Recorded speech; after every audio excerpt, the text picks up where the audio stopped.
भादरा के विधायक बलवान पूनिया पहुंच चुके हैं सिरसा। मैं मेरे साथियों की तरफ से आपको यह आश्वस्त भी करना चाहता हूं, जब भी जरूरत पड़ेगी हम आपके पड़ोसी हनुमानगढ़ गंगानगर जिले के लोग न सिर्फ आपके साथ खड़े होंगे, हम बहुत मजबूती के साथ 25 तारीख को भी खड़े थे, हम आगे भी खड़े रहेंगे और मजबूती के साथ आपका साथ देने के लिए भी जितनी ताकत के साथ आना पड़ा है। मैं बालसमंद के किसान के बीच भी गया था, मैं सिरसा भी आया हूं और हमने कार्यक्रम बनाया है कि हम राजस्थान में जहां इन काले कानूनों के खिलाफ हम स्पेशल विधानसभा बुलाने की तैयारी कर रहे हैं। हम हरियाणा सरकार और भारत सरकार को कहना चाहते हैं कि हिंदुस्तान का किसान जो ब्रिटानिया हुकूमत से लड़ा था, जो राजाओं के राज से लड़ा था, आपके इन कानूनों से न तो डरेगा और न डरा है। कुर्बानी पहले भी दी है, कुर्बानी आगे भी देंगे, लड़े पहले भी है, लड़ेंगे आगे भी। आपको हारना पड़ेगा, ये काले कानून आपको वापस लेने पड़ेंगे। मैं तमाम लोगों को ये बात कहना चाहता हूँ, लड़ाई अनुशासन से लड़नी है, लड़ाई लंबी लड़नी है, लड़ाई धैर्य से लड़नी है, लड़ाई निर्णायक लड़नी है।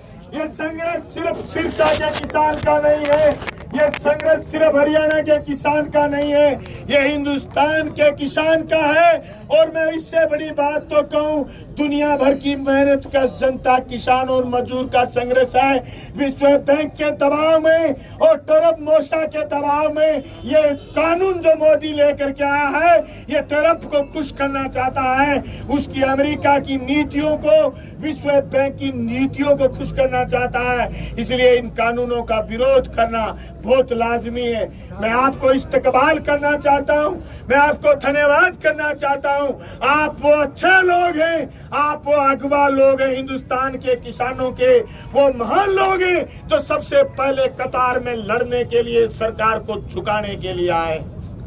आप वो 17-18 संगठन के लोग जो एकजुट होकर के कल आए, मैं आपका धन्यवाद करना चाहता हूं। स्वराज इंडिया के हमारे भाई राष्ट्रीय नेता योगेंद्र जी यादव जो आपके किसानों के भीतर बैठे, जरूरत पड़ी तो हम भी भाई आपके साथ बैठने के लिए तैयार हैं, इसलिए साथ देने के लिए आए।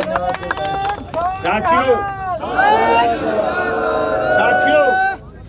ये वक्त सिर्फ भाषण का वक्त नहीं, ये वक्त सिर्फ थोड़ी लड़ाई का वक्त नहीं। देश में सब कुछ चल रहा, देश की जीडीपी गिर रही है, उद्योग धंधे चौपट हो गए, बेरोजगारी बढ़ रही है और रियल एस्टेट फेल हो गया। देश के अंदर सारे के सारे निजीकरण के हथकंडे अपनाए जा रहे। उसी दरमियान ये तीनों कानून ये बात कहना चाहते हैं, हिंदुस्तान के किसान को ललकारा। हिंदुस्तान का किसान किसी भी ऐसे कानूनों की न सिर्फ मुखालफत करेगा, बल्कि इन कानूनों को वापस लेने के लिए हिंदुस्तान की सरकार को मजबूर कर देगा। ये भूल गए 2014 की बात, भूमि अधिग्रहण बिल लेकर के आए थे, तब तो मोदी जी का उपहार था, तब ये भूमि अधिग्रहण बिल लेकर के आए, किसान से भूमि छीनना चाहते थे, पूरे देश में भारी विरोध हुआ। ये इन्होंने 3 बिल लेकर के आए, इसे भूमि भी छीनना चाहते हैं, इसे हमारी मंडी भी तोड़ना चाहते हैं और ये हमारा बाजार भी कब्जे में लेना चाहते हैं। आप ताज्जुब करोगे, इन बिलों का जो असर आने वाला है, न सिर्फ किसान प्रभावित होगा, न सिर्फ मंडी प्रभावित होगी या खुदरा का व्यापारी प्रभावित होगा या खाद्यान्न का, दलहन का, तिलहन का व्यापार करने वाला और रिटेलर भी बर्बाद हो जाएगा। इन कानूनों का इसलिए मुखालफत करना जरूरी है। साथियों, दुनिया मंदी चोरानू, लख लानत कमजोरानू, जो बोले सो निहाल। हम तो लड़ाई लड़ेंगे और मोदी जी से कहना चाहते हैं, हम तो भगत सिंह की संतान है, गुरु गोविंद सिंह की संतान है, हम चौधरी चरण सिंह की संतान है। मोदी जी, तुम्हें ये कानून वापस लेने पड़ेंगे, धिक्कार है तुम्हारे ऐसे काले कानूनों पर और आपको रोल बैक होना पड़ेगा। मैं आपके हरियाणा में चुनाव में आया था, एक ऐसे आदमी के पक्ष में जो मुझे लगा कि किसान की बात करेंगे, अगर आज वो लोग चाहते हैं कि वो किसानों के बीच रहना चाहते हैं तो वो वापस किसानों के बीच आए और जल जंगल जमीन को बचाने का काम करें। नीलाम तो हम नहीं होने देंगे। आपका बहुत बहुत धन्यवाद। मुर्दाबाद मुर्दाबाद। आपका बहुत बहुत धन्यवाद। इनकलाब जिंदाबाद। धन्यवाद साथियों। प्रधान जी का बहुत बहुत धन्यवाद करते हैं। अब हमारे आप मित्रों देख सकते हैं सीधी तस्वीर हमारे विधायक भाई तरलोर से भूतू हमारे नेता भाई मंगेश पाटिल जी हमारे सदर मित्र थाना हमारे पहुंच साथ चुके रखेंगे। हैं और किसानों के समर्थन में सदर थाना पहुंच चुके हैं और इन्होंने ऐलान किया है जब तक किसानों की रिहाई नहीं होगी तब तक ये मध्य प्रदेश यहीं के रहेंगे। वर्तमान विधायक या पूर्व विधायक, 2 बार विधायक रहे, पूर्व विधायक हमारे भी इस आंदोलन को समर्थन करने के लिए आए हैं। उनका भी हरियाणा की राजस्थान की धरती की तरफ से उनका बहुत बहुत आभार, बहुत बहुत धन्यवाद। हमारे भी भादरा के विधायक साथी भगवान पुनिया दोनों साथी खड़े हैं, जगह जगह खड़े हैं। भाई 1 मिनट बैठ जाओ। हम तो भाई राजस्थान से चल करके आपके बीच बगैर कोई फरेब, बगैर कोई फायदा नुकसान देखे हम इस बात का दर्द समझ करके आपके बीच आए हैं कि आज हरियाणा का किसान संकट में है तो राजस्थान के किसान का नैतिक कर्तव्य बढ़ता है कि वो हरियाणा के किसान के संकट में उस किसान के पक्ष में जाकर के उसके साथ उसके कंधे से कंधा मिला करके खड़ा हो। मित्रों, सबसे पहले हम धन्यवाद देना चाहेंगे कि हरियाणा और पंजाब के किसानों ने पूरे हिंदुस्तान के किसानों का सर फकर से ऊंचा किया है, क्योंकि आपने जो लड़ाई, जो अत्यादेश के खिलाफ जो लड़ाई लड़ी है, वो पूरे हिंदुस्तान को एक नई दिशा, एक नया रास्ता, एक नई जोश और जुनून देने वाली लड़ाई हरियाणा और पंजाब का किसान लड़ रहा है। इसलिए हरियाणा और पंजाब दोनों जगह की धरती को हम सलाम करना चाहते हैं, आपको सैल्यूट करना चाहते हैं, आपका धन्यवाद देना चाहते हैं। कल आप लोगों ने यहाँ के उप मुख्यमंत्री का और यहाँ के बिजली मंत्री के घर का घेराव का कार्यक्रम था। उस समय से आप सिरसा की धरती पर डटे हुए हो, लेकिन मुझे बड़ी शर्म और लानत के साथ कहना पड़ रहा है कि जो सरकारें जनता के बीच ये कह करके सत्ता में आती है कि 6 महीने सरकार में रहो, मैं किसाना खातर मुर्गा बन जाऊंगा, और वही आदमी किसानों के ऊपर वाटर कैनन चलाते हैं, वही किसानों पर लाठियां बरसवाते हैं। तो ऐसे नेताओं को कुएं में डूब करके मर जाना चाहिए। इससे बड़ी शर्म की अदालत की बात ऐसे नेताओं के लिए होती है, क्योंकि जो लोग सत्ता में आए हैं वो आज ये भूल गए कि ये वही किसान है जो आपके लिए दरिया बिछाते थे, ये वही किसान है जो आपके लिए पलक पौड़े बिछाते थे। आज अगर उन किसानों की छाती पर बुलडोजर चलाना चाहते हो, उनकी जमीनों को कब्जा करना चाहते हो, उनको आप अगर बंदूक की नोक के ऊपर देश के सबसे बड़ी लोकसभा में और राज्यसभा में बहुसरों की ताकत पर आज अगर किसान को मारने वाला कानून लेकर के आ रहे हो, तो आपको ये लग रहा है कि वो किसान खामोश रह जाएगा। जो किसान खून और पसीने की कमाई खाता है, जो किसान धरती का सीना फाड़ करके अन्न पैदा करता है, आपको ये लगता है कि वो यूं चुपचाप बैठा रहेगा? आपकी पीमथी बजाएगा, पीमथी पूरे हिंदुस्तान में। आप ये बात याद रखें। आने वाले समय में पूरे हिंदुस्तान में जिस प्रकार से किसान लड़ रहा है, ये लड़ाई और मजबूत होगी। लेकिन जो सत्ता में बैठे हुए जो लोग हैं, वह एक अलग ही गलतफहमी की है कि वे एक और चीज सोच रहे हैं कि पुराने टाइम में बूढ़े बहुत कह रहे कि एक कोई छोटो बच्चों बेचारो रो रहे हो और बड़ा हाथ में ले रहा की रोटी, तो वो कोई 11-12 बजे दिन में वो बागड़ी भाषा सुनने तो आ सब गए, तो बच्चों रो रहे, वो कहती माँ ही पर चूंटियों गाल दे, तो फिर माँ बोली बेटा 12 बजे चूंटियों क्यों आवे, तो वो टब रोड तकड़ो रहे, वो जाने बोले कि एक पड़ोस सैनी लुगाई बा आगे बोली तू आ रोटी ठोस ले एक दिन, और चूंटियों मांगना भूल जाओ, अगर रोटी मांगा तो आधी घंटा बाद में रोटी पकड़ा दे। ये सरकारें तो आ सब है कि अभी आपने कहीं ऐसे की स्वामीनाथन आयोग की रिपोर्ट, जो समर्थन मूल्य की बात, जिस बात पर सत्ता में आए थे, वो तमाम चीजें भूल गए और लास्ट में आ कहते कि मार तो जो जो सो गए पिछले सो बिल ले गया हो, ओ कुछ ले लो थारो बहुत बहुत बोलो को आप वाणी चाहे। लेकिन हिंदुस्तान का किसान जिस प्रकार से लड़ रहा है, निश्चित रूप से देश का वजीर आजम, देश की ताकत हारेगी, और देश की सत्ता में बैठे हुए लोगों को हारना पड़ेगा। और यहाँ के कलेक्टर को और यहाँ के डीसी को हम ये कहना चाहते हैं कि आज मैं सुबह एक वीडियो देख रहा था कि यहाँ का डीसी हेलमेट पहन करके यहाँ के काश्तकारों को कह रहा था कि 5 मिनट का टाइम है, 5 मिनट में ये रोड खाली कर दोगे तो ठीक, नहीं तो हम क्या कर देंगे पता नहीं। हम बैठे भी रोड पर बुलडोजर चला दिया आगे मारो फिर बैठेंगे जाकर के आप क्या कर भाई, आप मार दोगे किसानों को। हिंदुस्तान का लोकतंत्र है, लोकतंत्र में कोई मांग नहीं कर सकता। ऐसा डीसी, ऐसा एसपी हमने जिंदगी में पहली बार देखा है। हम आपके साथ हैं, जो आपके अंदर बैठे हुए तमाम साथियों के साथ हमने बात करके देखी है, उनका साथ देकर के हमें इस बात का मजा आया कि हरियाणा का किसान एकजुट है।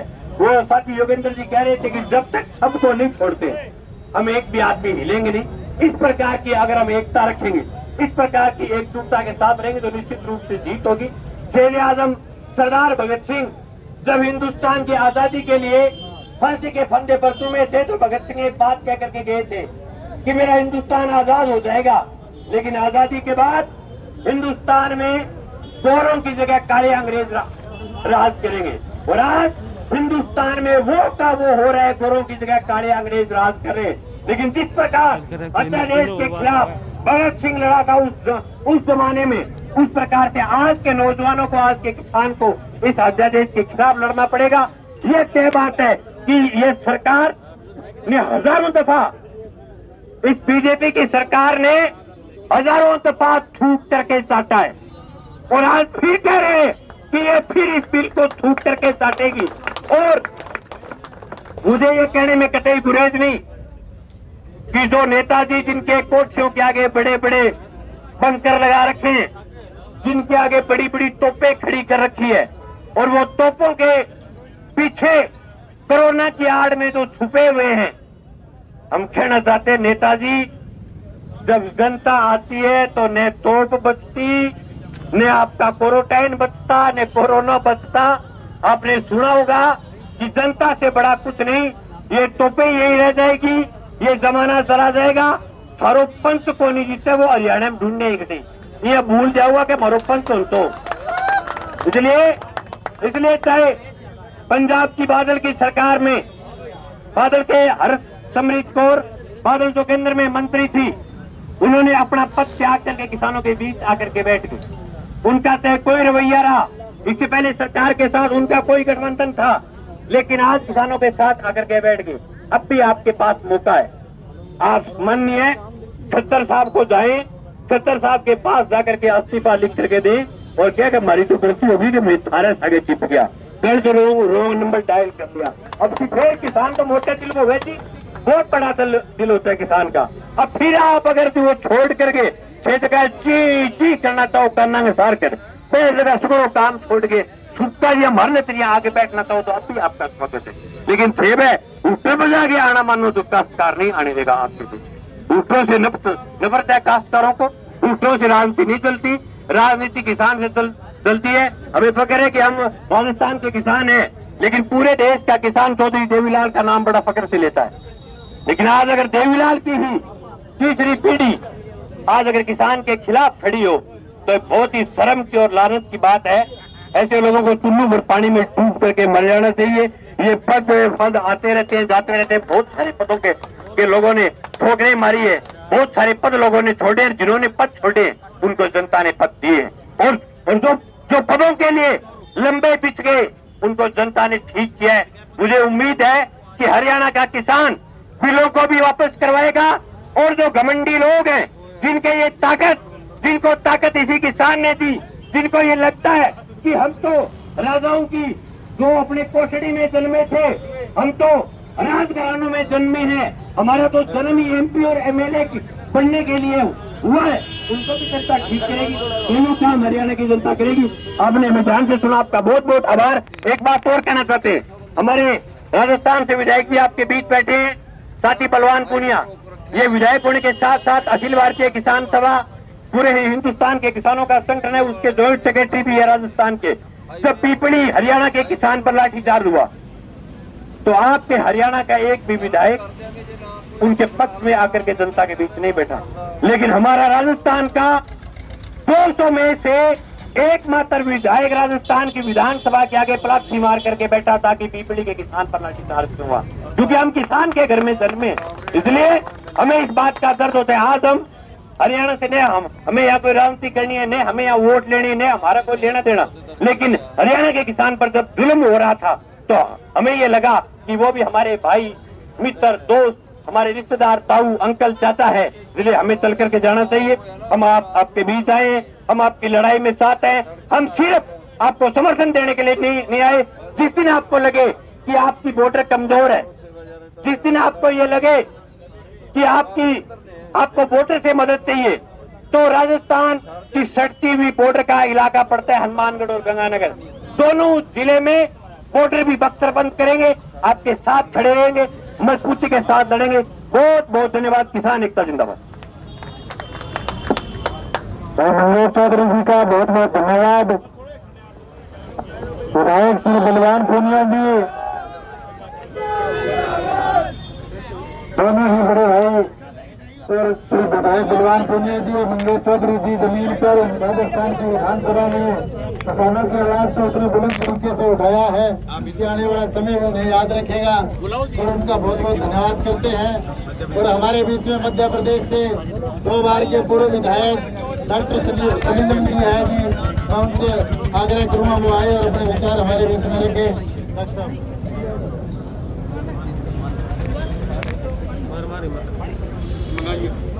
सम्मानित बुजुर्गों और बहादुर किसानों, जो किसान साथी अंदर बैठे हैं उनको मेरा सलाम, जिंदाबाद। मैं यहाँ पर अखिल भारतीय किसान संघर्ष समन्वय समिति के वर्किंग ग्रुप के मेंबर के तौर पर मैं यहाँ पर पहुंचा हूँ, और मैंने अभी यहाँ पर राजस्थान के विधायक जी और साथियों की बात सुनी। विधायक जी, अब तक हम लोग अमरा राम जी का पूरा देश जानता है। आप लोगों ने जो आंदोलन जिस तरीके से राजस्थान के अंदर किया था किसान सभा ने, उसकी चर्चा पूरे देश के अंदर हुई। जैसी लाल मार्च निकाला आपने मुंबई के अंदर, उसकी चर्चा पूरे देश के अंदर हुई। साथियों, मैं कल आपके बीच में आने के लिए ग्वालियर से निकला था सुबह 4:30 बजे, जहां पर दाता बंदी छोड़ गुरुद्वारा। मैं यहाँ पर पहुंच गया 2 बजे, लेकिन पुलिस वालों ने उसमें घुसने ही नहीं दिया। जहां भी जाऊं घुमाते रहे, मेरे को 2 घंटा निकल गया। फिर मैं गाड़ी खड़ी करके जहां पर पहुंचा तो मैंने अंदर देखा कि वहां तो वाटर कैनन से सब कुछ चल रहा है। मैंने देखा वहां पर 2-4 जो है वासु गैस के गोले भी उन्हें छोड़े, जिस तरीके से हुआ वो सब मैंने अपनी आंख से देखा। लेकिन उसके बाद में जब वहां पर अपील की किसानों ने, योगेंद्र यादव जी की ने जो अपील की और साथियों ने जो अपील की, तो लोग बैठ गए। और उसके बाद में मैं साथियों मानसा चला गया। मानसा के अंदर वहां पर रेलवे पटरियों के ऊपर हजारों किसान बैठे हुए हैं। उन्होंने बुलाया था, वहां पर उनको संबोधित करके जब हमारी सुबह जब पता चला वर्किंग ग्रुप को कि यहाँ पर गिरफ्तारी मतलब लोगों को यहाँ पर डिटेन किया गया पुलिस हिरासत में, तो हमारी इमरजेंसी मीटिंग हुई और मुझसे ये कहा गया कि आप वापस सिरसा में जाइए और वहां पर जो भी किसान संगठन है उन सबसे बात करने का काम करिए। तो जो 17 संगठन है उसके अलग अलग नेताओं से, जो हमारे वीएम सिंह जी है उन्होंने भी, योगेंद्र जी ने भी सब लोगों से बातचीत करने का काम का सिलसिला चालू किया, क्योंकि ये किसानों की एकजुटता जो बनी है 31 किसान संगठनों की पंजाब के अंदर और 17 किसान संगठनों की हरियाणा के अंदर, और भी कल भी एक जलसा है कुरुक्षेत्र के अंदर, वहां पर हम जाने वाले हैं। मैं यहाँ से कुरुक्षेत्र जाने वाला हूँ, वहां पर अखिल भारतीय किसान संघर्ष समन्वय समिति के हमारे अध्यक्ष भी आने वाले हैं, क्योंकि हम चाहते हैं कि सब लोग, जैसे देश में 250 किसान संगठन इकट्ठा हुआ है, तो कोई भी ऐसा देश का किसान संगठन नहीं होना चाहिए जो इस किसानों की मुट्ठी के बाहर रहे। हम सबकी अपनी अपनी अलग अलग हो सकता है, विचार अलग हो सकता है, लेकिन सबका एक ही विचार है, इस देश के बचाना, किसान को बचाना। तो किसान बचाओ देश बचाओ, ये हमारा मूल नारा है। तो हम साथियों आपसे ये कहने के लिए यहाँ पर आए हैं कि यहाँ पर अखिल भारतीय किसान संघर्ष समिति ने जब 9 अगस्त को कॉर्पोरेट भगाओ किसानी बचाओ आंदोलन किया, तो 50,000 जगह पर उस समय अध्यादेश होता था, उसको जलाने का काम किया गया था। और जब हमने 25 तारीख को जब अखिल भारतीय किसान संघर्ष समन्वय समिति ने कॉल दिया, तो 1 लाख जगहों पर पूरे देश के अंदर 1 लाख जगहों पर अलग अलग जगह पर जाम करना, प्रोटेस्ट करना, धरना देना, जो भी कुछ सभा करना, लेकिन विरोध का कार्यक्रम करने का काम किया। तो मैं यहाँ पर केवल चेतावनी ये देने के लिए आया हूँ। अखिल भारतीय किसान संघर्ष समन्वय समिति की तरफ से ऑफिशियली मैं ये चेतावनी देने के लिए आया हूँ कि अगर सरकार ने हमारे साथियों को बिना शर्त नहीं छोड़ा तो फिर उसके परिणाम गंभीर होंगे, और वो परिणाम केवल हरियाणा में गंभीर नहीं होंगे, पूरे देश का किसान सड़कों के ऊपर उतरेगा और इसी मुद्दे को लेकर के उतरेगा। और मैं बताना चाहता हूं, मैं उसका भुक्तभोगी हूं। मेरे यहाँ पर मुल्ताई के अंदर फायरिंग हुआ था, 24 किसान शहीद हुए, 150 किसानों को गोली लगी। मेरे और 250 किसानों के ऊपर मुकदमे लगा दिए, 67 मुकदमे। कुल मिला के मध्य प्रदेश पुलिस ने मेरे ऊपर 140 मुकदमे लगा दिए। उसके बाद में जब अडानी पावर प्लांट के यहाँ पर हमारा आंदोलन चला छिंदवाड़ा में, तो साजिश करके आजीवन कारावास की सजा भी करा दी। मैं अभी बेल के ऊपर आया हुआ हूँ यहाँ पर, लेकिन आंदोलन हमारा जारी है। और अभी आंदोलन मंदसौर के अंदर आपको मालूम है, जब भाजपा की सरकार ने वहां पर गोली चालन किया, 6 किसान साथी शहीद हुए। वहां पर मैं 3 बार गया, 3 बार गिरफ्तारी हुई। उसके बाद में पूरे देश के किसान, योगेंद्र यादव जी भी वहां पर पहुंचे थे, हनान मुल्ला जी भी वहां पहुंचे थे, राजू शेट्टी जी भी वहां पहुंचे थे, 1000 देश के किसान नेता वहां पर पहुंचे। चौथी बार भी मेरे को अंदर कर दिया, इनके पहुंचने के पहले ही जेल पहुंचा दिया। इन्होंने जो बात कहने के लिए आप लोग यहाँ पर इकट्ठा है, मैं अभी साहूवाला से आ रहा हूँ। साहूवाला के अंदर चक्का जाम चल रहा है और मैं आपको बताना चाहता हूँ, अभी 3 लोग यहाँ से अंदर गए हैं। अभी जो तुरंत 3 लोग अंदर गए, इन लोगों ने जाकर के वहां पर हवा फैला दी कि छोड़ दिया है और चक्का जाम खत्म करा रहे थे। और उसी समय मेरे पास में फोन आया और उसी समय मैं वहां पहुंचा, तो वहां पर मैंने उन लोगों को बताया कि योगेंद्र जी से बात हुई है, अभी वो अंदर है, नहीं छोड़ा। वही 3 लोग अभी हाल ही तुरंत जो अंदर गए ना, यही 3 लोग थे, है ना, जो वहां पर फिर लोगों को जब समझ में आ गया कि ये तो आंदोलन को गड़बड़ करने का मामला है, एकता तोड़ने का मामला है, तब फिर उन लोगों ने फिर से लगाया है जाम, है ना। ये आपको केवल बता रहा हूँ कि मैं वहीं से ही अभी यहाँ पर आया हूँ। तो मंदसौर का आपको बता रहा था, तो मंदसौर के अंदर अगर किसान जो है अपने सब साथियों को, मेरे ऊपर वो मुकदमा नहीं चला है ना, अब तो 2 साल हो गए, ऐसे ही इनके ऊपर भी कोई के ऊपर मुकदमा ना चले, नहीं तो एक और चक्कर चल रहा है। इस चक्कर को सबको याद रखना चाहिए। भीमा कोरा गांव के नाम पे कुछ लोगों को पकड़ के बंद किया।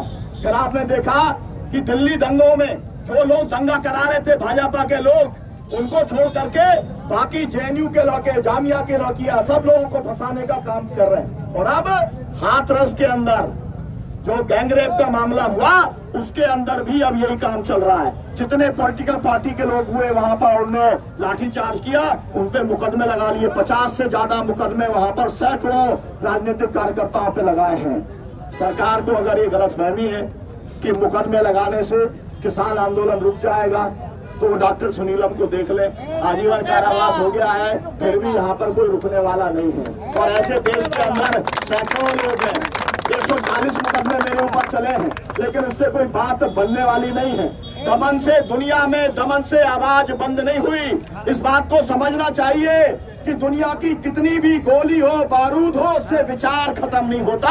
भगत सिंह इस बात का सबूत है। अंग्रेजों ने दे दी थी फांसी, लेकिन भगत सिंह का विचार आज जिंदा है। जहाँ चले जाओ भगत सिंह का जो है इंकलाब जिंदाबाद लगाते हुए सब लोग मिल जाते हैं। हो सकता सरकार, मैं तो साथियों कहना चाहता हूँ, मैं हरियाणा में पहले भी आया, बहुत पुरानी बात है, ताऊ के साथ में न्याय यात्रा निकाली थी, चौटाला से शुरू की थी, उस समय में आया था। उस समय बहुत पुरानी बात मैं आपको बता रहा हूँ, है ना। तो चौधरी देवीलाल के परिवार के लोग अगर लाठी पड़वाने लग जाए और अगर इस तरीके का काम करने लग जाए, तो लोगों को भरोसा खत्म हो जाए। और इसलिए हम ये कहना चाहते हैं, दुष्यंत चौटाला से हम ये कहना चाहते हैं कि आपको एक बहुत स्वर्णिम अवसर मिला था। आपकी जो राजनीति बंद हो गई है, आप उसको फिर से खड़ी कर सकते थे, किसानों के साथ में खड़ी कर सकते थे। जैसे अकाली दल उतर के आया, आपको भी उतर के आ जाना चाहिए था। आपको सब लोगों से इस्तीफा दिला करके आते और आप कहते कि हम किसानों के साथ खड़े हैं। जब तक वापस नहीं होंगे, जब तक ये बिल रद्द नहीं किए जाएंगे, तब तक दुष्यंत चौटाला कोई सदन में नहीं जाएगा, तब तक कोई पद नहीं लेगा। अगर आप ये घोषणा कर देते तो एक एक गांव के अंदर आपकी जो है वाहवाही हो रही होती। आपको एक अवसर मिला था, अभी भी वो अवसर है। मैं कहना चाहता हूँ, वाटर कैनन चलवा दिया, लोगों को बंद करवा दिया, लेकिन इन लोगों को तत्काल, आप उप मुख्यमंत्री हैं, आपकी बहुत बड़ी हैसियत है, एक आप फोन करेंगे, सब केस भी खत्म हो जाएंगे, सब लोग बाहर भी आ जाएंगे। लोगों के साथ में, किसानों के साथ बात करिए, उनके साथ आके बैठ जाइए, इस्तीफा दे दीजिए। आपको भी एक अवसर है। मैं कहना चाहता हूँ, ये अवसर आपको किसान आंदोलन के सामने जो परिस्थिति बनी है उसमें मिला है, लेकिन ये स्थायी अवसर नहीं है। अगर आप इस अवसर का इस्तेमाल नहीं करेंगे तो बेभाव आपकी राजनीति जाने वाली है, पिटने वाली है। ये वाली बात भी आपको समझ लेना चाहिए। लेकिन हम लोग कोई व्यक्ति से लड़ने के लिए नहीं आए हैं। हमारा कोई दुष्यंत चौटाला के साथ में हमारा कोई मामला नहीं है। हमारा मामला तो बिलों के साथ में है, हमारा मामला तो मोदी सरकार के साथ में है, क्योंकि आप मोदी सरकार के साथ में खड़े हो, इसलिए हम आपसे कह रहे हैं, अगर आप मोदी सरकार के साथ में खड़े नहीं होते तो हम आपका कोई जिक्र भी नहीं करते। तो हम ये कहना चाहते हैं कि हम मोदी सरकार को झुकाने का काम करेंगे और हम उसके अंदर कामयाब होंगे। हम लड़े थे और जीते थे और हम लड़ेंगे। तो मैं चाहता हूं, बस ये नारा, मैं एक बार केवल नारा चाहता हूं कि ये नारा आप लगा दें, है ना, कि सब किसानों को रिहा करो, रिहा करो, है ना, बिना शर्त रिहा करो। ये नारा हम लोग लगा देते हैं, किसानों को बिना शर्त रिहा करो, रिहा करो, रिहा करो, किसानों को बिना शर्त रिहा करो, रिहा करो, रिहा करो, किसानों तुम आगे बढ़ो, हम तुम्हारे साथ हैं, किसानों तुम आगे बढ़ो, हम तुम्हारे साथ हैं, जोर जुल्म की टक्कर में संघर्ष हमारा नारा है, जोर जुल्म की टक्कर में संघर्ष हमारा नारा है। दुष्यंत चौटाला इस्तीफा दो, इस्तीफा दो, इस्तीफा दो, दुष्यंत चौटाला इस्तीफा दो, इस्तीफा दो, इस्तीफा दो, मोदी सरकार मुर्दाबाद, मुर्दाबाद, मुर्दाबाद, किसान विरोधी मोदी सरकार मुर्दाबाद, मुर्दाबाद, मुर्दाबाद, आवाज दो, मजदूर एकता जिंदाबाद, जिंदाबाद, जिंदाबाद। और हम लड़े थे, जीते थे, लड़ेंगे, जीतेंगे, लड़े थे, जीतेंगे, लड़ेंगे, जीतेंगे, लड़ेंगे, जीतेंगे। बहुत बहुत शुक्रिया साथियों आपका। दुष्यंत चौटाला मुर्दाबाद, दुष्यंत चौटाला मुर्दाबाद, मोदी सरकार मुर्दाबाद। आज सरकार ने इस आंदोलन को तोड़ने की कोशिश की। हमारे साथी इस आंदोलन के नेता भाई मनदीप मुतवार जी, प्रहलाद सिंह मारूखेड़ा जी, योगेंद्र यादव जी, सभी किसान भाइयों को ये कहा गया कि हम इन्हें को रगड़ते आपको छोड़ देंगे। ऐसी साजिश साथियों हम कामयाब नहीं होने देंगे। तो विधायक जी से अनुरोध करता हूँ कि आप बातचीत करें, साथियों को छुड़वाने की कोशिश करें। बात करके विधायक साहब एक मिनट छाड़ दो, नहीं सानू भी अंदर कर दो। हेलो भाइयों, भाइयों अजय कहानी बिना चक्र अपना मासिया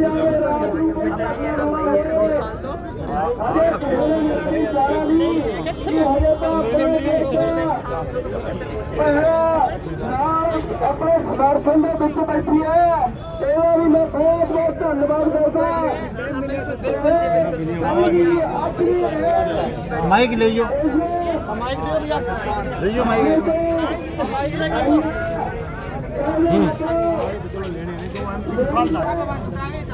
भाई साहब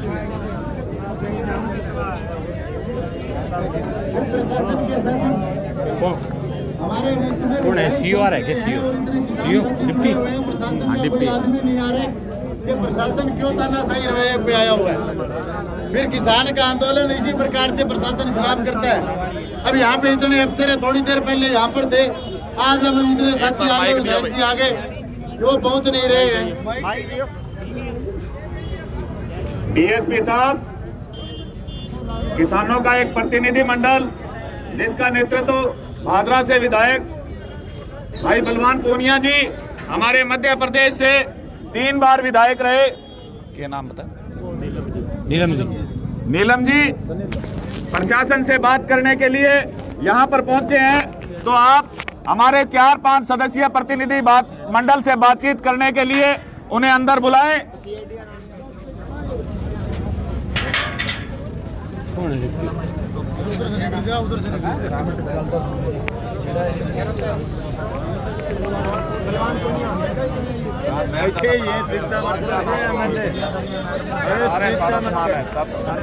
चिंता मत कर, इतने रहने सारे साथ कितने नहीं जाने, इतने रहने सब। तो मेरा फिर से पुलिस प्रशासन से अनुरोध है, कोई आएगा तो आ जाए। आए तो ठीक है, नहीं ये पड़ाव शुरू है, पड़ाव। साथियों बाइट लेना था। सारे साथियों से मेरा निवेदन है, सारे साथियों से मेरा निवेदन है, एक बार सब बैठिए। आप बैठ जाओ, बैठ जाओ, सारे बैठ जाओ, टोटल बैठ जाओ, बैठ जाओ, सारे साथी बैठो। आप उधर खड़े हैं, वे भी इधर आ जाओ, इधर आ जाओ सारे जो साथी इस किसान आंदोलन में हैं, उनसे मेरा निवेदन है, आप बैठिए। असल में जो किसान आंदोलन के लोग हैं वो बैठिए आप। साथियों, प्रशासन आपकी गिनती कर रहा और ये देख रहा है कि ये घर चले जाएं तो हम ही पीछे वालों को जेल भेज दें। अगर आप ये चाहते हो कि ये जेल जाएं तो आप खड़े रहो। अगर आप ये चाहते हो कि आपके साथ बाहर आए तो आप सारे साथी बैठिए, कोई दरी मंगाइए, कोई लंगर पानी का स्वांज कीजिए, ताकि इनको पता चले कि दाल भीतर वालों को नहीं, बाहर वालों को भी खिलानी पड़ेगी। साथियों, हम भी आपके पास ही बैठे, दरी मंगा लो और यहीं बैठे, देखते हैं अंदर वालों को कितनी बार ये रखेंगे। साथियों, ये जो तानाशाही आपके यहाँ पुलिस प्रशासन कर रहा है, साथी मंगेश भी कह रहे थे, देखो हम दूसरे राज्य से आए हैं, राजस्थान से, हमारे यहाँ ऐसा नहीं होता। हमारे ऐसा नहीं होता है। किसानों का आंदोलन भी होता है, लाठीचार्ज भी हुए, लोग शहीद भी हुए, हम जेल भी गए, हमारे पर लाठियां भी पड़ी है, मुकदमे भी हुए, लेकिन आपके प्रशासन की तरह बात नहीं होती। वहां किसान 50 आगे 100 आगे, एसडीएम प्रशासन उनकी बात सुनता, ये नहीं कि बात नहीं सुने और कुछ भी कहे, झूठ बोले। मैं समझता हूं ये इनका रवैया गलत है। ये भारतीय संविधान की नौकरी कर रहे हैं। भारतीय संविधान के अनुसार ये एसडीओ कलेक्टर हैं, ये एसपी और डीएसपी हैं। हर किसी को अपनी बात कहने का हक है। ये कोई अंग्रेजों का राज नहीं है, ये कोई राजाओं का राज नहीं है। या जनता को अपनी बात कहने का हक है और जनता अपनी बात कहेगी। और मैं समझता हूं यहाँ के जो भी जिम्मेदार अफसर हैं वो किसानों को रिहा करें और रिहा करने के बाद किसानों के मुद्दों पर उनसे राय करें, बात करें, उनकी बात जो वो पूरी कर सकते हैं वो पूरी करें, और जो मुख्यमंत्री लेवल की बात है वो सरकार तक भिजवाने का काम करें। ऐसी मैं उनसे इल्तिजा करता हूं और कहना चाहता हूं, अखिल भारतीय संघर्ष समन्वय समिति के कोऑर्डिनेटर टीम के साथी संजीव नीलम अपने बीच आए हुए हैं, हम लोग भी आए हुए हैं।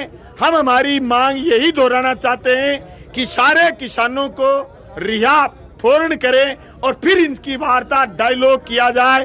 कल जो हजारों किसान आए थे, उन किसानों के आंदोलन को शांतिपूर्वक चलवाने का यही एक तरीका है। दमन या जेल में बंद करना या थाने में बंद करना कोई रास्ता नहीं है। धन्यवाद।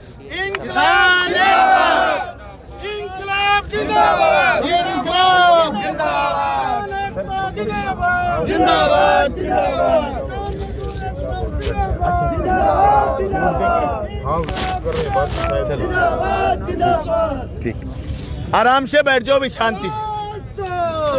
भीतर आपके कोई सीआई साहब बता के गए कि भीतर बात चल रही है और वार्ता चल रही है, आप शांति से बैठेंगे। एक तो साथियों, ये तो धन्यवाद, कल आपका बहुत शांतिपूर्वक आंदोलन था। वाटर कैनन के बाद भी आप लोग उखड़े नहीं। मैं आपको एक छोटा सा उदाहरण देना चाहता हूं। 2017 में हमारी राजस्थान की लड़ाई 13 दिन चली और 13 दिन में से 4 दिन तो लगातार रास्ते बंद रहे, लेकिन आंदोलन को हमने किसी भी सूरत में हिंसक नहीं होने दिया। वो लड़ाई हम जीते। राजस्थान के किसानों का 8,000 करोड़ रुपए कर्ज माफी हुआ, 8,000 करोड़। रामगढ़ में जो हमने लड़ाई लड़ी उससे बीमा मिला करोड़ों रुपए किसान को। भादरा में जो बीमा मिला उसकी 90 दिन लड़ाई चली। और फसल बीमा में अब की बार हमारे 40,000 किसानों के खातों में, मेरी विधानसभा की बात करूं तो 132 करोड़ आए हैं, और मेरे जिले की बात करूं तो 80,000 किसानों के खातों में 430 करोड़ रुपए आए।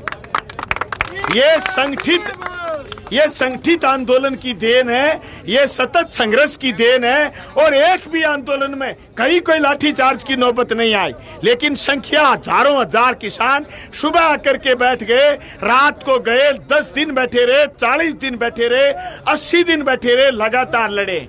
मैं उम्मीद करता हूं कि आप सब बहादुर किसान बहुत संयम से ये लड़ाई लड़ेंगे, ये लड़ाई जीतेंगे। हम बहुत ही मजबूती के साथ हिंदुस्तान की सरकार को कहना चाहते हैं कि किसान की बात को सुनना पड़ेगा, मानना पड़ेगा, तीनों अध्यादेश वापस लेने पड़ेंगे, स्वामीनाथन कमीशन की रिपोर्ट को लागू करना पड़ेगा, और खेत में की हुई फसल का एक एक दाना खरीदना पड़ेगा। किसान एकता। विधायक जी का बहुत बहुत धन्यवाद। प्रशासन के साथी कह रहे हैं कि हम बातचीत कर रहे हैं, कुछ समय में साथियों को रिहा कर दिया जाएगा। अभी साथी शांति बनाए रखे। लंगर आ रहे हैं।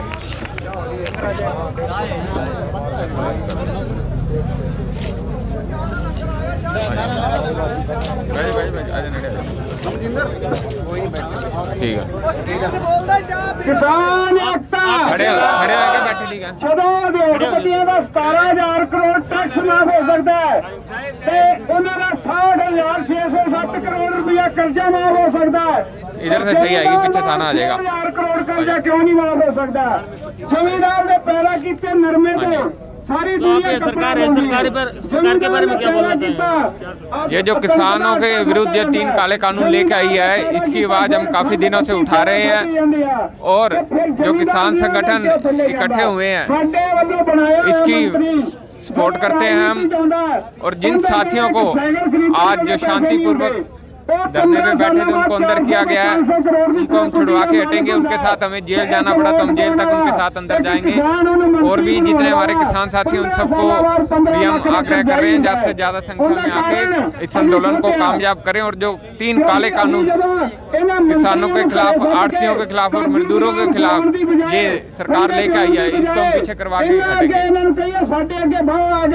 मुकदमा कर रखे 7 लोगों को मुकदमा दर्ज करेंगे और बाकियों को हम छोड़ देंगे। ये मुकदमा जो 7 लोगों पे किया है, सरकार को पता नहीं है या पुलिस प्रशासन को पता नहीं है। इनके पीछे हजारों लाखों लोग हैं। हरियाणा में, भारत में जेलें कम पड़ जाएंगी, इतने किसान लोग जेलें भरेंगे। तो ये भुलेखे में मत रहे कि हम 6-7 लोगों को अंदर करके इस आंदोलन को शांत कर सकते हैं। जब तक ये तीनों काले कानून वापस नहीं होंगे तब तक हम शांतिपूर्वक आंदोलन करते रहेंगे। चाहे हमें जेलें भरने की जरूरत पड़ी तो हम जेलें भी भरेंगे।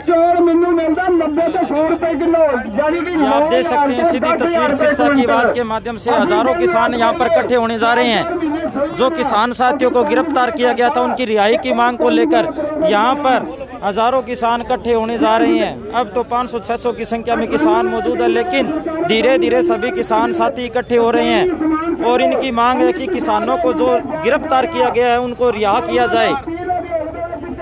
ये आप सीधी तस्वीर देख सकते हैं, सड़कों पर भी किसान हैं और यहाँ पर सदर थाना सिरसा उसके सामने एक घेराबंदी कर रखी है किसानों में।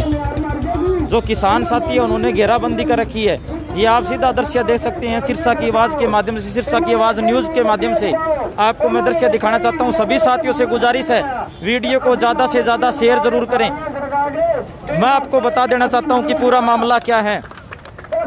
कल डिप्टी सीएम हरियाणा सरकार दुष्यंत चौटाला और बिजली एवं जेल मंत्री चौधरी रणजीत सिंह चौटाला की कोठी का घेराव करने के लिए हजारों किसान सिरसा पहुंचे थे, लेकिन किसानों को रोक दिया गया।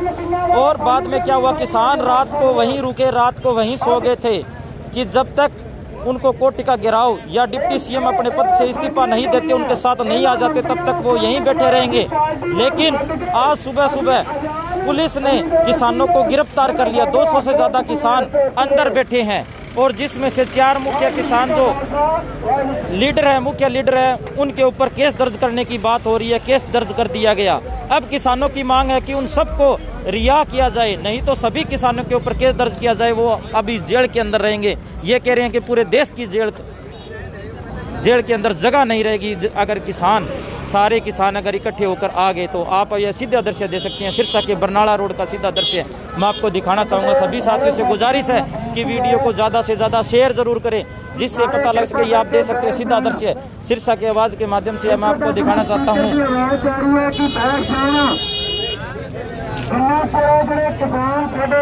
आप इस वीडियो को ज़्यादा से ज़्यादा शेयर करते जाएं। आप ये देख रहे हैं सदर सिरसा, थाना सदर सिरसा, सवाड़ा फर्स्ट के ऊपर ही रोड जाम है। वहाँ भी बहुत किसान बैठे हुए हैं, वहाँ भी धरना लग चुका है। और यहाँ थाना सदर के पास भी सामने एकदम बिल्कुल गेट के पास यहाँ भी धरना लगा चुके हैं किसान।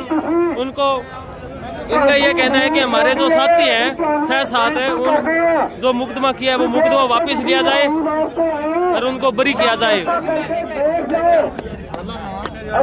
तो आप इस वीडियो को ज़्यादा से ज़्यादा शेयर करते जाएं। आपका एक शेयर हमारा हौसला बढ़ाता है। ये आप देख रहे हैं सदर थाना के सामने सारा रोड के ऊपर ये जो किसान है, यह बादरा से विधायक आप यहाँ पहुँचे हो, इसलिए क्या कारण है? सरकार जो किसानों के आंदोलन को कुचलना चाह रही है, बिल्कुल तानाशाह हो गई है, निरंकुश हो गई है। जो 3 कृषि के काले कानून हैं, उनका विरोध करने वाले किसानों पर बड़े बड़े मुकदमे दर्ज किए जा रहे हैं किसानों की आवाज़ को दबाने के लिए। और किसान संगठन यहाँ आए हुए हैं, हम भी यहाँ आए हुए हैं, उन किसानों पर मुकदमे खारिज करने की मांग कर रहे हैं। और ये आंदोलन सिर्फ उनका नहीं था, ये उन सभी किसानों का था जिनको कृषि कानूनों से दिक्कत है। तो हम चाह रहे हैं कि या तो सब पर मुकदमे दर्ज किए जाएं, या जो किसान साथियों पर मुकदमे दर्ज हो रहे हैं उनको ना किया जाए। इसलिए हम यहाँ खड़े हैं ताकि मुकदमे ना दर्ज हों।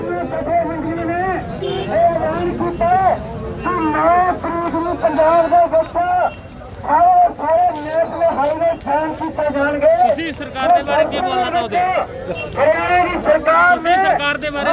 ਚਾਹੁੰਦੇ ਹੋ? ਇਹ ਜਿਹੜੀ ਸਰਕਾਰ ਹੈ ਭਾਜਪਾ ਤੇ ਜਜਪਾ ਦੀ ਹਰਿਆਣਾ ਦੇ ਵਿੱਚ, ਇਹ ਇੱਕ ਤਾਨਾਸ਼ਾਹ ਰਾਜ ਲਿਆਉਣਾ ਚਾਹੁੰਦੀ ਹੈ, ਜੋ ਕਿ ਸਾਡੇ ਕਿਸਾਨਾਂ ਦੇ ਲਈ, ਹਰੇਕ ਵਰਗ ਦੇ ਲਈ, ਮਜ਼ਦੂਰ ਵਰਗ, ਵਪਾਰੀ ਵਰਗ, ਉਹਨਾਂ ਦੇ ਖਿਲਾਫ ਹੈ। ਇਹ ਅੱਜ ਜੋ ਜਨਤਾ ਨਾਲ ਧੋਖਾ ਕੀਤਾ ਹੈ, ਦੁਸ਼ਾਂਤ ਚੌਟਾਲਾ ਨੇ ਉਪ ਮੁੱਖ ਮੰਤਰੀ ਦਾ ਅਹੁਦਾ ਜਨਤਾ ਤੋਂ ਧੋਖੇ ਨਾਲ ਵੋਟਾਂ ਲੈ ਕੇ ਅੱਜ ਇਹ ਬੀਜੇਪੀ ਦੀ ਬੋਲੀ ਬੋਲ ਰਹੇ ਨੇ। ਇਹਨਾਂ ਨੂੰ ਇੱਕ ਚੇਤਾਵਨੀ ਦੇ ਰਹੇ ਹਾਂ ਵੀ ਇਹ ਆਪਣੇ ਅਸਤੀਫੇ ਦੇ ਕੇ ਜਨਤਾ ਦੇ ਵਿੱਚ ਆਉਣ। ਅਸੀਂ ਉਹਨਾਂ ਦਾ ਤਹਿ ਦਿਲੋਂ ਸਵਾਗਤ ਕਰਾਂਗੇ, ਪਰ ਜੇ ਉਹ ਇਦਾਂ ਦੀ ਕਰਨਗੇ ਤਾਂ ਇਹ ਸੰਘਰਸ਼ ਵੱਡੇ ਲੈਵਲ ਦੇ ਉੱਪਰ ਅਸੀਂ ਲੈ ਕੇ ਜਾਵਾਂਗੇ। ਉਹ ਦਿਨ ਦੂਰ ਨਹੀਂ ਵੀ ਜਿਸ ਦਿਨ ਅਸੀਂ ਦਿੱਲੀ ਨੂੰ ਇੱਥੋਂ ਕੂਚ ਕਰਾਂਗੇ ਤੇ ਸਰਕਾਰਾਂ ਨੂੰ ਮਜਬੂਰ ਕਰ ਦਾਂਗੇ ਕਿ ਇਹ ਤਿੰਨੋਂ ਕਾਨੂੰਨ ਜਿਹੜੇ ਲਾਗੂ ਕਰਨਾ ਚਾਹੁੰਦੇ ਆ, ਇਹਨਾਂ ਨੂੰ ਵਾਪਸ ਲੈਣਾ पड़ेगा। जो अपने साथी है, 6-7 साथी है, उनके ऊपर मुकदमा दर्ज करने की सोच रहे हैं, उसके बारे में आप क्या बोलना चाहोगे? इसीलिए तो हम कल से यहाँ पर सरसा पे डिटे हुए हैं, क्योंकि उन्होंने हमारे जो साथी हैं, हमारे नेता थे, लीडर थे, जो लीड कर रहे थे, उनको उठा लिया। जोगिंदर यादव जी हैं, मनदीप नथवान जी हैं, उनको उठाकर इन्होंने बंद किया। साथ में 100 से ज़्यादा करीब किसान हैं। ये चाहते हैं कि आप लोग घर पे चले जाइए, हम इनको कहीं और जेल में शिफ्ट कर देंगे पर्चे डाल के। लेकिन इसीलिए हम सुबह से यहाँ डटे हुए हैं कि जब तक हमारे सभी साथी बाहर नहीं आ जाते, हम यहाँ से कभी नहीं हिलेंगे, चाहे जो मर्जी हो जाए। अभी आपका ये धरना है तो सारी रात भी और कल भी चल सकता है। जब तक हमारी मांगे सरकार नहीं मांगेगी तब तक ये संघर्ष जारी रहेगा। जब तक हमारे साथी नहीं बाहर आएंगे, ये संघर्ष चलता रहेगा। आपसे मिलते हैं थोड़ी देर के बाद, इसलिए आप बने रहें। धन्यवाद। ज़्यादा से ज़्यादा शेयर करें। ये आप देख सकते हैं सीधी तस्वीर यहाँ पर समाज सेवी संगठन शहीद भगत सिंह कलम भी किसान साथियों के साथ उतर चुका है, जो चाय पानी की सेवा हमेशा से उपलब्ध करवाता है। ये आप देख सकते हैं कि चाय पानी शहीद भगत सिंह संगठन भी किसानों के साथ पहुंच चुका है। यह संगठन एक ऐसा संगठन है जो कहीं भी अगर कोई समस्या है तो उनकी सेवा के लिए हमेशा, चाय पानी की सेवा के लिए हमेशा आगे रहता है।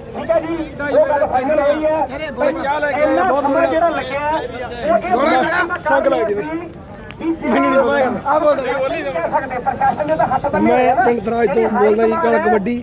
ਅਸੀਂ ਇੱਥੇ 2:30 ਵਜੇ ਤੋਂ ਲੈ ਕੇ ਇੱਥੇ ਹੀ ਖੜੇ ਆ। ਸਾਰੀ ਸੰਗਤ, ਸਾਡੇ ਨਾਲ ਦੇ ਬੰਦੇ ਵੀ ਕਾਫੀ ਅੰਦਰ ਕੀਤੇ ਗਏ ਆ। ਤੜਕੇ ਵੀ ਅਸੀਂ ਲੰਗਰ ਲੈ ਕੇ ਆਏ ਸੀ, ਸਾਡੇ ਪਿੰਡੋਂ ਗੱਡੀ ਤੇ ਆਏ ਸੀਗੇ 15-20 ਬੰਦੇ। 10-10 ਮਿੰਟਾਂ ਦਾ ਕਹਿ ਕੇ ਕਦੇ 5 ਮਿੰਟ ਖੜ ਜਾਓ, ਕਦੇ 10 ਮਿੰਟ ਖੜ ਜਾਓ। ਇਹਨਾਂ ਨੇ ਹਨੇਰਾ ਕਰ ਲਿਆ ਇੱਥੇ। ਇਹਨਾਂ ਨੂੰ ਆਏ ਆ ਵੀ ਇੱਥੇ ਕੋਈ ਧੱਕਾ ਮੁੱਕੀ ਕਰਨ, ਅਸੀਂ ਉਹਨਾਂ ਦਾ ਕੇਸ ਬਣਾ ਕੇ ਵਧਗਾ ਪੂਰਾ ਪੱਕੇ ਪ੍ਰਬੰਧ ਨਾਲ ਵੀ ਇਹਨਾਂ ਨੂੰ ਆਏ ਆ ਵੀ ਇਹ ਪਿੱਛੇ ਹਟ ਜਾਣਗੇ, ਟਲ ਜਾਣਗੇ। ਅਸੀਂ ਇੱਥੇ ਪਰ ਅੱਜ ਰਿਹਾਈ ਕਰਾ ਕੇ ਲੈ ਕੇ ਜਾਵਾਂਗੇ ਉਹਨਾਂ 6 ਜਣਿਆਂ ਦੀ ਜਿਹੜਾ ਉੱਤੇ ਕੇਸ ਭਰ ਰਿਹਾ। 10 ਤੋਂ 15 ਮਿੰਟ ਦਾ ਟਾਈਮ ਲੱਗਣਾ, ਕੋਈ ਲੰਬੀ ਚੌੜੀ ਕਹਾਣੀ ਨਹੀਂ ਹੈਗੀ। ਉਹ ਆ ਜਾਂਦੇ ਆ ਤੇ ਉਸ ਤੋਂ ਬਾਅਦ ਵੀ ਦੇਖੋ, ਮੈਂ ਇਹ ਗੱਲ ਕਹੂੰਗਾ, ਮੌਕੇ ਤੇ ਮੈਨੂੰ ਇਹ ਲੱਗਦਾ ਹੈ ਕਿ ਕਿਸੇ ਤਰ੍ਹਾਂ ਦੀ ਕੋਈ ਵੀ ਐਵੇਂ ਦਾ ਮੈਟਰ ਨਹੀਂ ਹੈਗਾ ਵੀ ਆਪਣੇ ਬੰਦਿਆਂ ਤੇ ਕੋਈ ਕੇਸ ਬਣੂਗਾ ਜਾਂ ਆਪਾਂ ਨੂੰ ਧਰਨਾ ਨਹੀਂ ਲਾਉਣ ਦਿੱਤਾ ਜਾਊਗਾ। ਪਰ ਫਿਰ ਵੀ ਮੌਕੇ ਤੇ ਮੈਂ ਇਹ ਗੱਲ ਕਹੂੰਗਾ ਵੀ ਅਗਰ ਕਿਸੇ ਤਰ੍ਹਾਂ ਦੀ ਪ੍ਰਸ਼ਾਸਨ ਜਾਂ ਜੋ ਹਾਈ ਕਮਾਨ ਹੈ, ਅਗਰ ਕਿਸੇ ਤਰ੍ਹਾਂ ਦੀ ਕੋਈ ਵੀ ਅਗਰ ਜੁਗਲਬੰਦੀ ਕਰਦਾ ਹੈ ਤਾਂ ਸਾਥੀਓ, ਆਪਾਂ ਆਪਣਾ ਸਾਰਿਆਂ ਦਾ ਸਾਥ ਦਿੱਤਾ, ਅਸੀਂ ਇੱਕ ਦੂਜੇ ਦਾ, ਮੈਂ ਉਹਨਾਂ ਦਾ ਤਹਿ ਦਿਲ ਤੋਂ ਧੰਨਵਾਦ ਕਰਦਾ। ਆਪਾਂ ਐਵੇਂ ਹੀ ਜੁੜੇ ਰਹਿਣਾ ਅੱਗੇ ਵੀ। ਅਗਰ ਕਿਸੇ ਵੀ ਕਿਸਾਨ ਦੇ ਪੁੱਤਰ ਤੇ, ਸਾਡੇ ਕਿਸਾਨ ਤੇ, ਸਾਡੀ ਜ਼ਮੀਨ ਤੇ